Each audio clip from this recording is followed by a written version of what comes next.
আপনি কি কল্পনা করতে পারেন, তপ্ত মরুভূমিতে বুকে পাথর চাপা দিয়ে নির্যাতন করা হচ্ছে, তবু কেউ বলছে আহাদ আহাদ। এটা কোনো সিনেমার দৃশ্য না, এটি একজন সাহাবীর জীবনে ঘটে যাওয়া করুণ কাহিনী। তার নাম হচ্ছে বিলাল ইবনে রাবাহ। তিনি ছিলেন একজন দাস।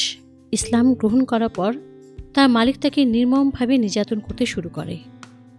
তপ্ত বালুর উপর শুয়ে দেওয়া হতো, তার বুকের ওপর বিশাল পাথর চাপা দেওয়া হতো।